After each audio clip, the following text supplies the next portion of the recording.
Bonjour chers élèves, bienvenue sur ma chaîne Révision et Soutien. Alors, il arrive dans un récit que l'auteur ajoute des passages dialogués pour donner un peu de vivacité à son texte. Alors, comme dans le cas de la boîte à merveilles. Alors, voici un extrait de la boîte à merveilles et je vous inviterai après de le continuer en insérant bien sûr des passages dialogués. Zineb jouait avec le chat, un chat noir maladif que la famille avait adopté pour satisfaire un caprice de leur fille. J'écoutais ce qu'elle lui racontait. Il y était question de miel et de beurre, de gâteaux fourrés, d'amandes et de cuisses de poulet.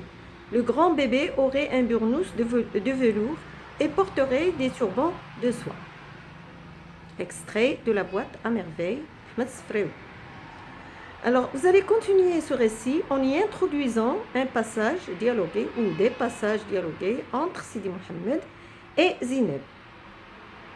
Alors, en rédigeant, veillez à utiliser des verbes de parole, à alterner récit et dialogue, à utiliser au moins 4 répliques par personnage. Alors, loin de vous donner un modèle, je vous donne un exemple. Pourquoi lui dis-je, tu ne lui donnes pas du pain et du lait? Regarde, il est maigre, il doit grossir. La nourriture que tu lui offres ne lui convient pas. Zineb, mécontente, répondit, c'est mon chat, je le nourris à ma manière. Elle le traitait comme un petit être humain. Elle lui parlait de temps à autre, lui racontait des histoires. Moi, je ne supportais pas ce comportement. Gâtée, cette fille ignorait les problèmes que vivaient les enfants de son âge. Je me moquais d'elle et je repris. As-tu déjà vu des chats qui portent des burnous? Penses-tu qu'il va prendre froid? Mon chat est différent des autres, me fit-elle remarquer. Comment cela, différent? Ajoutai-je. Tu vas certainement le tuer si tu continues à lui donner ses aliments.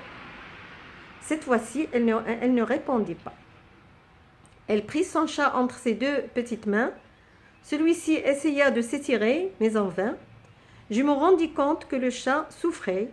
Il en avait certainement assez de ses caprices. Alors je prenais un ton ferme et je lui ordonnai de changer d'attitude envers ce petit animal ou de le laisser tranquille. Elle prit un air méchant et me cria « Occupe-toi de tes affaires !» Blessée et humiliée par une capricieuse que je supporte à peine, j'avais décidé depuis ce jour-là de ne plus lui adresser la parole.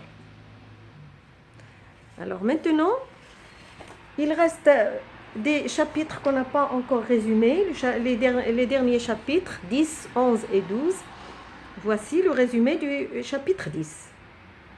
Le départ du Muallim Abdeslam marque profondément sa femme et son fils. La Zoubida se débrouille comme elle peut pour surmonter la dure épreuve. Quant à son enfant, il n'arrive pas à se faire à l'idée de vivre loin de son père.